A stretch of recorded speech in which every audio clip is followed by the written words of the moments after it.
আসসালামু আলাইকুম। তো আজকে একটা নতুন ব্লগ নিয়ে চলে আসছি। তো আপনারা দেখতে পাচ্ছেন আমার সামনে এগুলো কি বলুন তো? শালগম। তো শালগম, এটা শালগমের মতো দেখতে কিন্তু শালগম নয়। দেখুন এটা একদম লাল।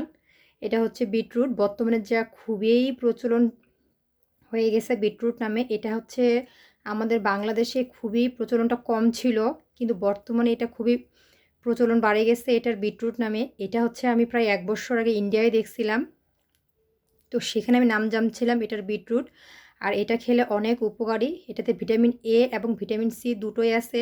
যাদের শরীরে রক্তের ঘাটতি তারা যদি এটা প্রতিদিন জুস করে খায় বা তরকারির সাথে রান্না করে খায়, তাদের জন্য এটা অনেক উপকার। তো সেখানকার ডাক্তার আমাকে এটা রিকমেন্ড করছিল। তো বাংলাদেশে এটা আমাদের বিভিন্ন জেলায় জেলায় পাওয়া যায়, যেমন ঢাকা শহরে, দিনাজপুরে।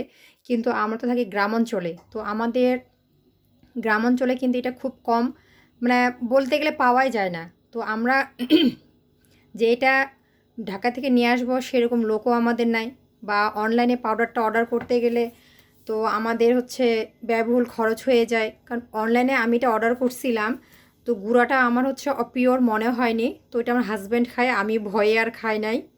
আজকে আমার একটু গলার প্রবলেম, কথাটার ভয়েসটা চেঞ্জ হয়ে যাচ্ছে, কিছু মনে করবেন না।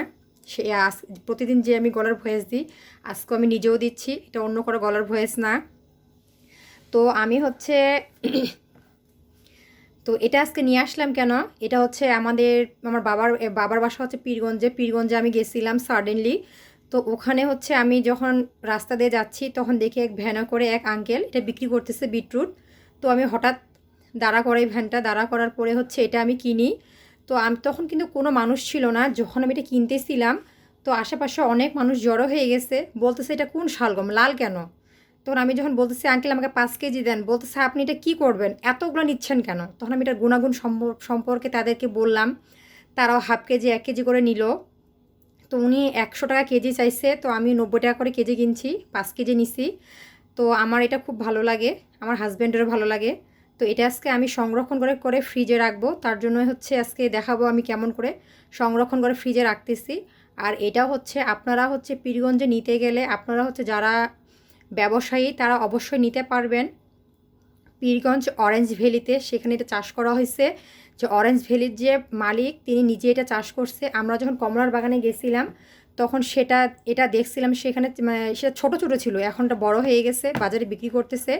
আর এটার যে ছোটো কিন্তু খুব একটা স্বাদ হয় না, আর বড়টা কিন্তু একটু মিষ্টি মিষ্টি হয়ে খেতে ভালো লাগে। আর আমি কিভাবে সংরক্ষণ করতেছি আপনাদেরকে দেখাচ্ছি ভিডিওটা। এই যে আমি কুলা নিয়ে বসছি। তো এই যে আমি বটি দিয়ে তো কাটার সুবিধাই আলাদা, আমি চাকু দিয়ে খুব একটা বেশি কাটতে পারি না, এটা বাস্তব কথা।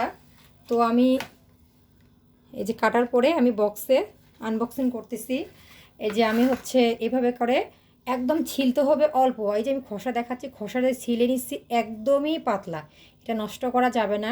টানলে চামড়াটা মাঝে মধ্যে উঠে আসতেছে, একদমই অল্প। আমরা যখন মূলা ছিলি, মূলার চামড়াটা তো অনেকটা ছিলা যায়, এটা কিন্তু অল্প একটু, নষ্ট হচ্ছে না। এই যে এভাবে আমি কাটে কাটে দেখুন এভাবে টুকরো টুকরো ডিপ ফ্রিজে রেখে দিব।